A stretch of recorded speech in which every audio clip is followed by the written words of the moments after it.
Hey everybody, welcome back to Book Club. I'm so excited to be joined by bestselling author Wade Rouse. We are going to talk about his book, That's What Friends Are For. Wade, thank you so much for joining me. Oh my gosh, thank you for having me. It means the world.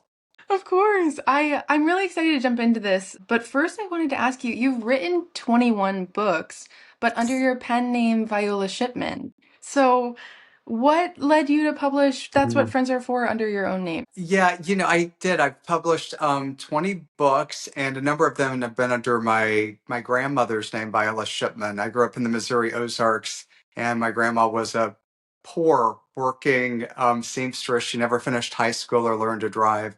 So a lot of my novels focus on women like her that are overlooked in life and in literature. So it's kind of my small way of saying thank you to her eternally. So that 100 years from now, people will walk into their library and still be saying her name, which is something she didn't get in her lifetime. And this is my first novel under my own name, and it just I had signed a new Viola Shipman book contract, and I tacked on the proposal for That's What Friends Are For at the very end because it's a book I'd wanted to write for a number of years, but the timing never felt right. And my agent, my editor loved it so much that they called me within 24 hours and said, "This is the book you have to write. And I feel the timing is exactly right for it to appear under your own name." So everything kind of felt like it was meant to happen. Yeah, no, that's incredible. Do you also have another Viola Shipman novel coming then? That was Do you since know it was what? tacked on? Do you know it was supposed to be three more Viola Shipman novels? Now there are actually three more Wade Rouse novels. So I feel I great love about that. that. My next book's actually, I have a Christmas novel coming out called The Bluff in October. And it's, if you've, one of my favorite all time movies ever is The Family Stone, if you've ever seen that. And it's inspired by the family Stone, and it's set on Mackinac Island, where Somewhere in Time was filmed, this magical island in northern Michigan. And it's just about kind of the stuff we don't talk about at the holidays, the icky family side of things, the tension and the drama, and people that are going through grief and loneliness. And it's just a beautiful family story that tackles a lot of big issues over the holidays. So I'm super excited about that. I'm so excited about that. That sounds really great. And that's really sweet about your grandmother. I love that that's where your pen name came from. Can you share a little bit about That's What Friends Are For, what the book is about? Yeah, it follows four gay men over the age of 60 who live communally in Palm Springs, a la the Golden Girls. They actually live in Zsa Zsa Gabor's former mid-century mansion, which is very pink and very real in Palm Springs. And the four men, as a way to kind of bond in their golden years, stage a show as the Golden Gays, in which they bring episodes of the beloved sitcom to life for younger generations. And each of the men is supposed to be their never-ending happy hour in life right now. And each is battling kind of a secret that they're holding that they don't want to share with the others, kind of to spoil their retirement years. And everything begins to unravel when one of their estranged sisters shows up on their doorstep with their teenage granddaughter in tow. And all the secrets kind of come out. But it's really a story about found family and friendship. And really, there is no age to truly love yourself. And I've never been prouder of a book in my life. Understandably so. Like it's just so poignant and so tender and it's laugh out loud funny and it's heartbreaking. I'm so excited that this book is out there for people and that it's something that people are able to read now. I got my copy early and I feel like reading it I was like, I feel like I want everyone to have this right now, which I'm sure you felt too. But you mentioned the Golden Girls being an influence. These characters feel still really unique and original, even though each of them is kind of tied to one of the Golden Girls. How did you approach developing them and, keeping them grounded and fresh and unique? That was probably the hardest part because I think, like me, so many people grew up watching The Golden Girls or watched it streaming, in recent years. And so all of those four women deeply. And I did not want the four characters to be caricatures of those women. What I wanted to do was kind of bring the traits that made those characters so memorable and put them in the souls of four very different men who came of age during a time when, you know, so many gay men's rights, we didn't have rights, and it was very difficult to live. And so it was kind of just taking those internal traits from those women and putting them in these men, and then kind of letting that really come to life in each of them. So, for instance, Teddy is based on Dorothy, you know, sarcastic and funny and withering one liners, but really his humor comes from kind of a deep seated pain of being abandoned and unloved. And it's his defense mechanism.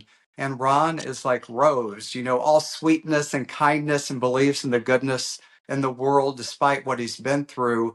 And that's because he simply wants to have a home and he wants protection and safety and friendship and all those things he didn't have growing up. So I really wanted just kind of those inner traits to be a wellspring for these men to come to life and for a way for readers to kind of connect to them instantly.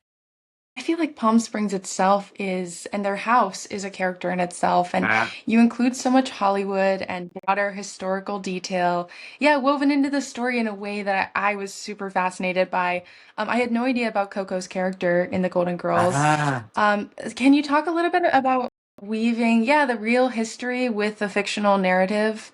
Yes, yes. So and that's kind of what actually kickstarted my desire to write. That's what Friends Are For was back in kind of we were talking a little bit about the COVID days, you know, and we all got very bored, you know, ordering air fryers and making bread, adopting dogs. So I was rewatching The Golden Girls with my husband, and I saw the premiere episode, and I was like, oh my God, I don't remember Coco ever being in the show, and he is. He in the pilot, he was the women's housekeeper and chef, openly gay, and it turns out they showed that pilot to test audiences, and he did not test very well. And Sophia, who became a lead character, was just supposed to be a recurring character at the time. And, you know, a lot of the producers blamed it on the kitchen at the time because if you've ever seen the show, it could only really hold four people. So they were all facing forward and facing the live audience. But it turns out that he didn't test well. You know, there weren't many openly gay characters at the time on TV, mainstream TV in the 1980s. So he was kind of excised and never heard from again. And I thought it would be fascinating to fictionalize the life of an actor who had the biggest role of his life taken away from him at a crucial period, and to spend really the next 40 years fighting like hell to get that back again. And what that must have been like, you know, at that time, and to see times change and to fight to get recast and to become famous again and to never achieve that, and how that probably eroded and aided him for so long. And I think he's a beautiful, complicated character. And I'm a lot like Dorothy in the book. My sense of humor has always been what saved and protected me. But I have a lot of Barry in me too, because as you know, um, industries like Hollywood or publishing are very difficult, and rejection is a huge part of the game. And it takes a lot of internal strength to kind of deal with that on a daily basis. And I've just found his character really fascinating. As did I. That makes me think about I should have led with two. So what was that the spark that put it on the page? Thinking about the Golden Girls and Coco and Barry and or where how Barry kind of came to be? Like was that the spark or was there some other realization that just made you feel I have to I have to put this story on the page? Oh my gosh. Well, yeah, and I write a little bit about this in a personal letter to readers in the book, but I grew up watching the Golden Girls with my grandma and my mom.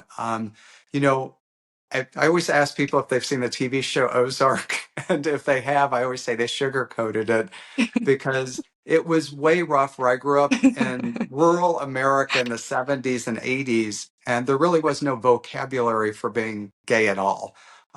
So many of us felt isolated and alone. And I lost my older brother when I was entering high school.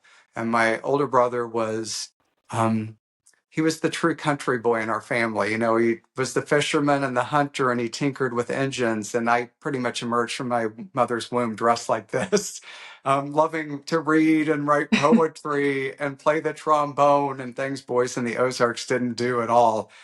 And I was kind of pushed out of the nest by my mom and grandma to go to college because they told me, you know, we can't survive if you don't go on with your life. And so I connect with my mom and grandmother. They used to write me letters. They would call me on the payphone at the end of the hallway in the 1980s every Sunday. And I joined a fraternity and was kind of the life of the party. I drank a lot. I was a blast. I was about 120 pounds heavier than I am right now. And I was actually dying inside because I didn't know how to come out. I was missing my brother. I was missing my mom and grandmother, who I felt I'd abandoned. And I heard some sorority sisters and friends of mine talking about this show called The Golden Girls that they watched on Saturday nights before they'd go out to parties.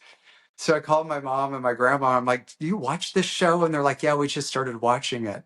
So I started watching it with them long distance as a 19-year-old fraternity boy by snaking the cord of the rotary phone into my room. And before fraternity parties would start, we watched it together. And it truly bridged a gap. You know, I got to see them as older women and just things that they were going through. And that show tackled huge topics. It was funny as hell, but it tackled big issues at the time, including coming out and being gay. And it actually paved a way for me to talk to my mom and grandma eventually. And I had no idea I would write a book about this, but it's also something that was so pivotal in my acceptance of myself that I saw it as a universal connection for readers, that perhaps this show meant something as deeply to them as it did to me. So that was really kind of an initial spark for me. That's so beautiful. There's so many layers that I want to dive into. You wrote, as I think I've said to you a couple of times now, just some really beautiful but messy and complicated family dynamics and beautiful, messy, complicated chosen family dynamics. You wrote about forgiveness and friendship and faith and belonging and identity. And there's so many layers to this that I think are so important. Um, and I guess to start on a layer, I was really struck by how these characters, despite being scorned and ostracized by society and organized religion at times, they still hold a really deep faith, some of them. And Mm. I just found that really powerful. And I wanted to talk to you about that and the conversations that Ron had with Trudy, Mm. and what felt important to you to explore through this.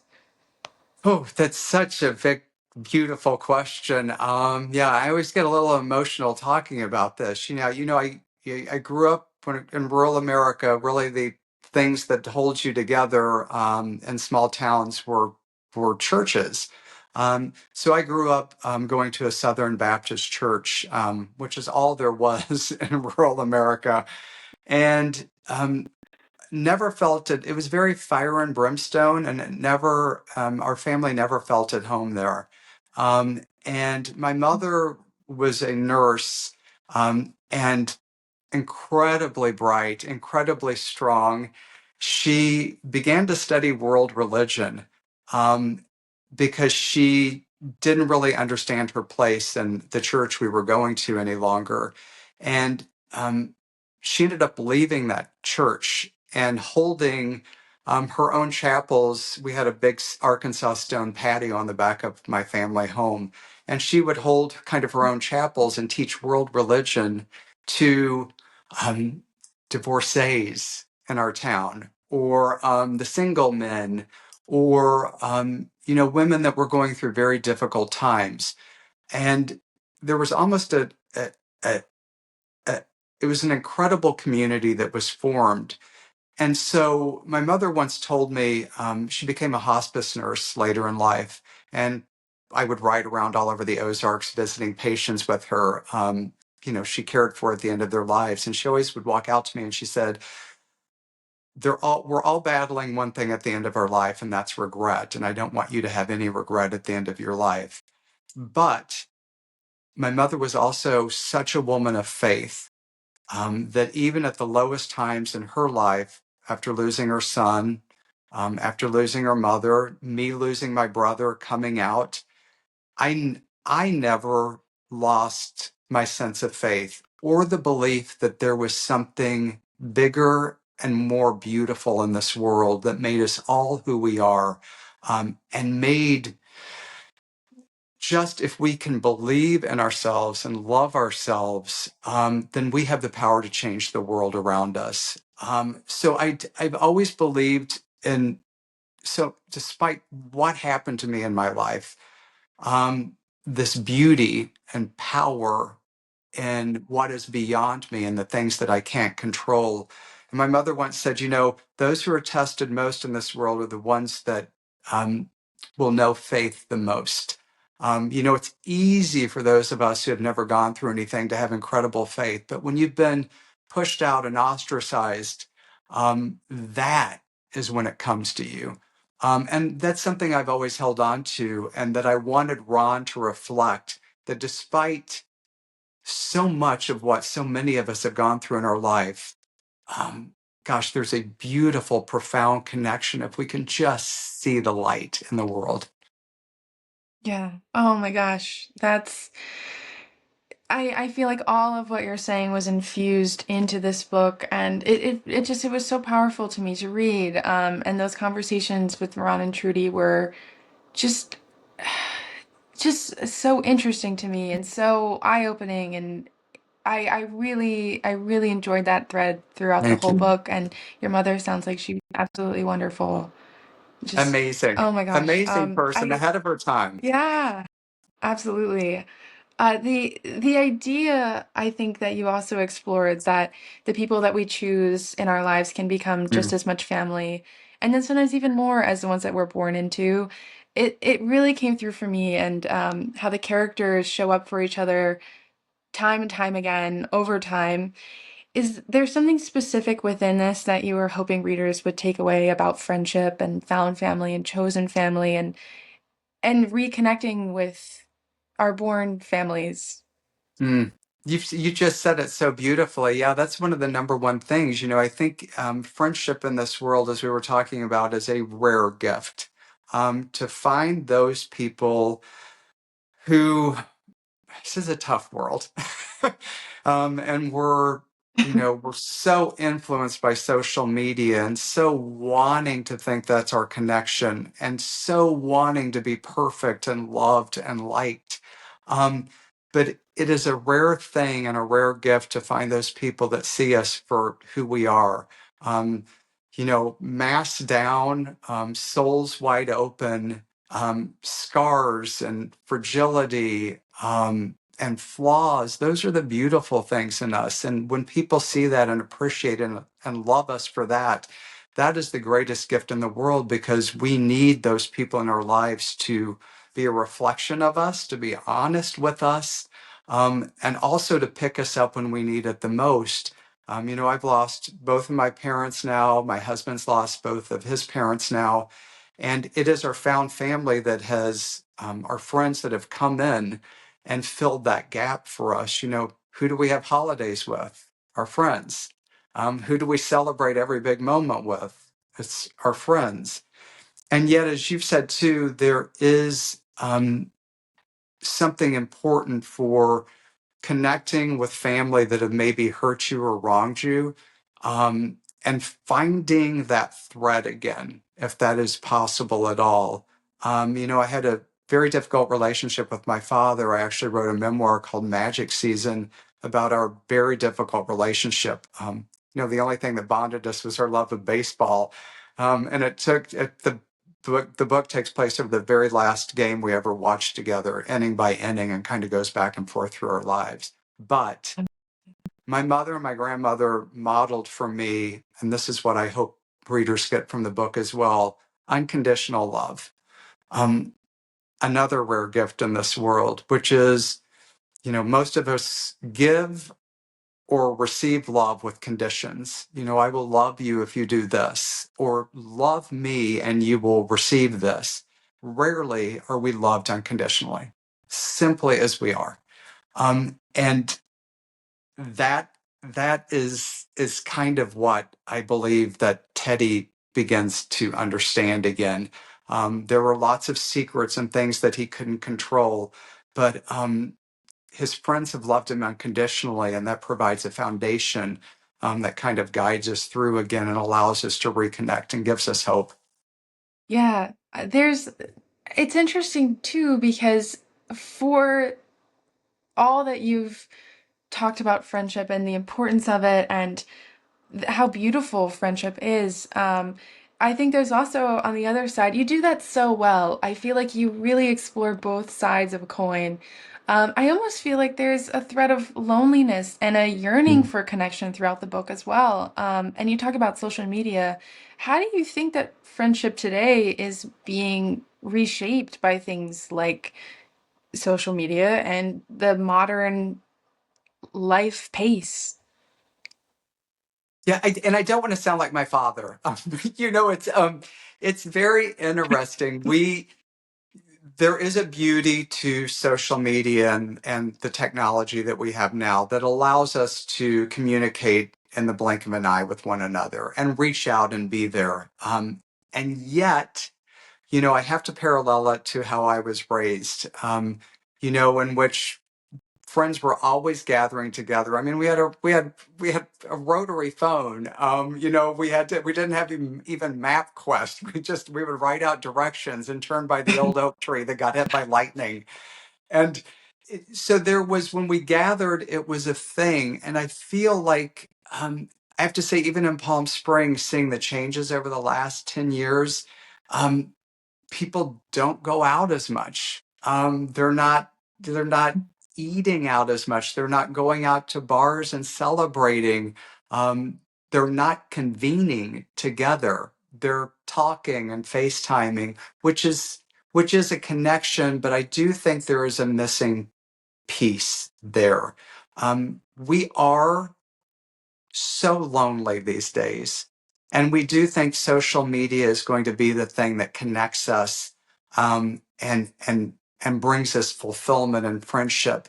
And it can do that, but it's also not a replacement for the real thing, which is oftentimes a friend's arms around us and just holding us for a second, and laughing with us and hearing their laughter next in our ear, or crying with them, or doing shots with them and being idiots, whatever it is. That is a beautiful thing too. And I do, there is a piece of loneliness in this, and that each of the characters goes through. And I hope that people see that need for reconnection one on one is really important today more than ever.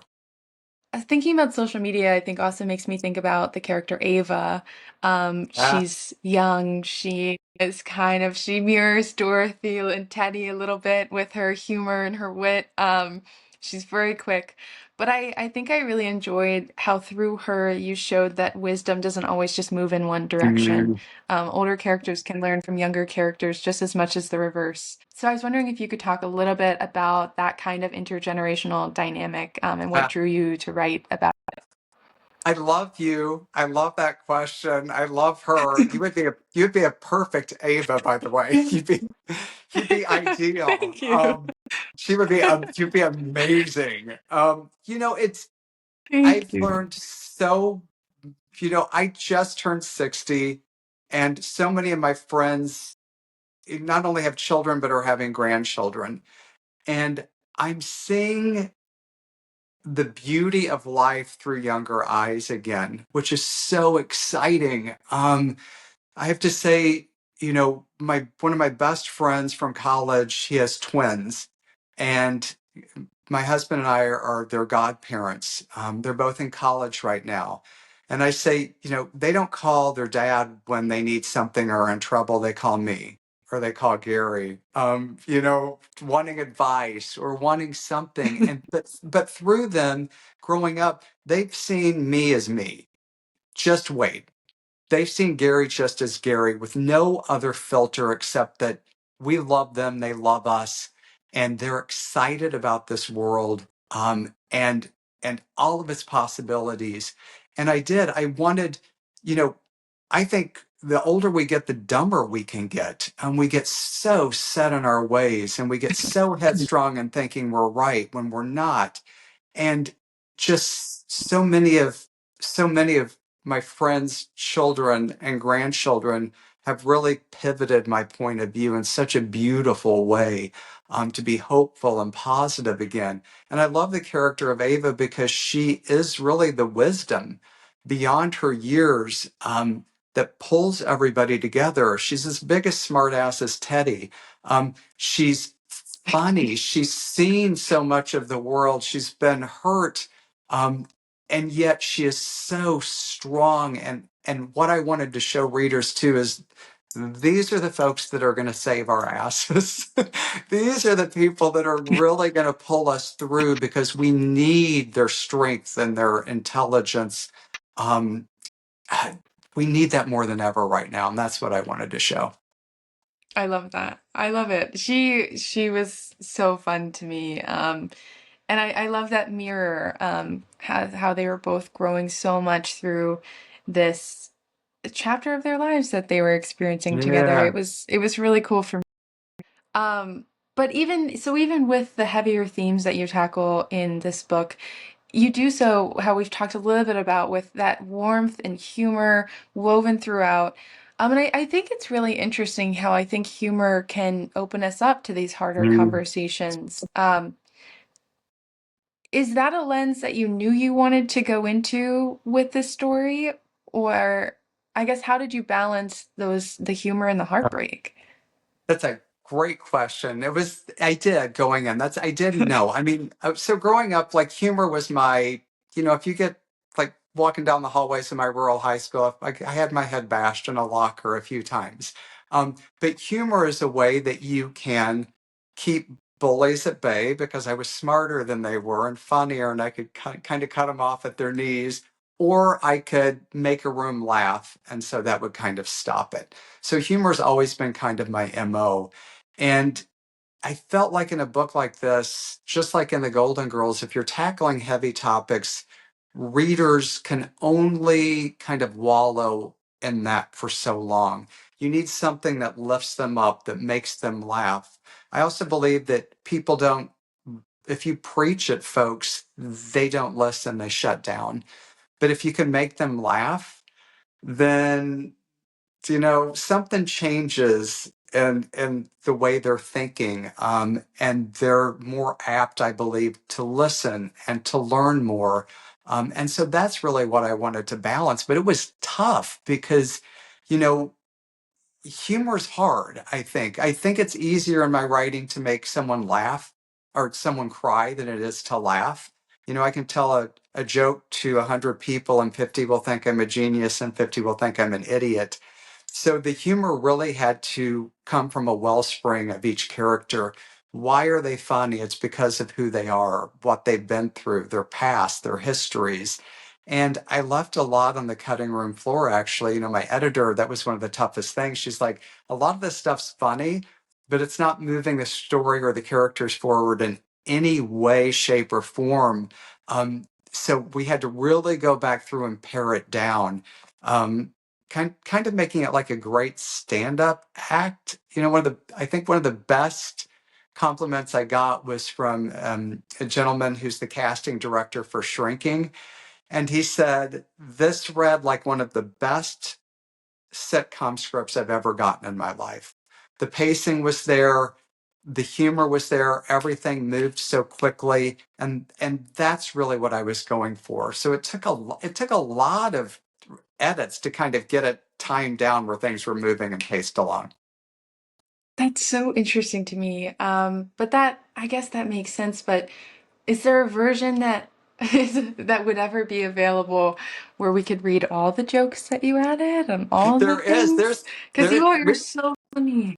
I do have a draft, and I do have to say it's hard. Like everything I wrote, I thought was funny, and it's how I talk to my friends and how we talk to each other. Humor it's when you know someone so well that you can say something that's sometimes a little too close to the bone, but you get it because you love someone and they're being honest.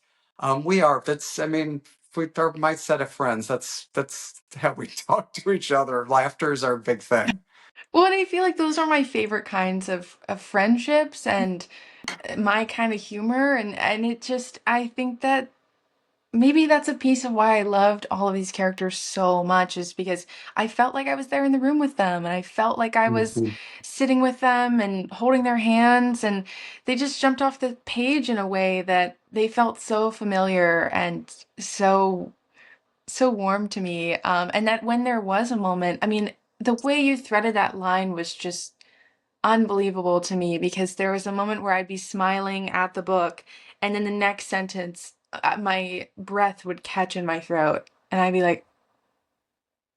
wow, like wow. And I mean, it just you did that so well, and I totally understand what you're saying, how the humor can be such a front for things and how it can be that mask, but then your true friends also bring out a different there's the different layers to Yeah. humor, I guess is what I'm getting at, and the different kinds of humor and the protection, and then also when the humor that you have when people know you the best. And I wasn't even thinking Mm. about the different layers of that when I asked you this. I think you just did that so beautifully. Your writing is so Thank you. beautiful. Um, yeah, that closing line too. I think that's what I wanted to round out with was it's a gift to grow old, I think is exactly the closing line, but it feels like it ties everything together. So what led you to close the book on that note? Um, because I didn't know at one point in my life if I would, ooh, I'll get emotional. If I would actually be at this age right now. There was a time in my life that I tried to take my own life.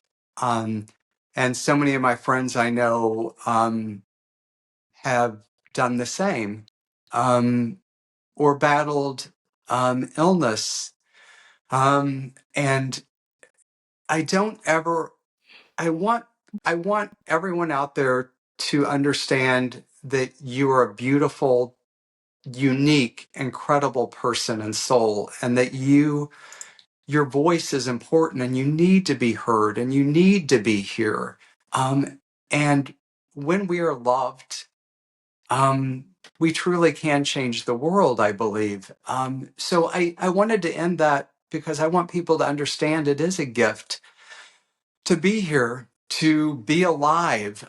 And it's something we should never take for granted because life is fragile and we're all going through something right now. And I just wanted people to know that I see you and I appreciate you and I love you and we need you. Um, that's why. That's so beautiful. I'm sorry, I got emotional. I'm so sorry. I am so happy you're here. I'm so happy you've given us this book, all of your books, your writing. You've made such an impact on so many people, myself included, and the all that you've shared with this book and will continue to share is just so beautiful and so needed. So needed. So thank you for all of this. And thank you honestly for what you do for books and for authors and for reading and for literature. I was a big fan of yours. I'm a even bigger fan now because I think one of the greatest things I've seen over the last 10 years is the number of younger people reading again, especially young women. It has grown exponentially. And I get goosebumps. It's so incredible and powerful to witness. So thank you for championing that. It means the world. Oh my gosh, of course, of course. Well, thank you so much for this call.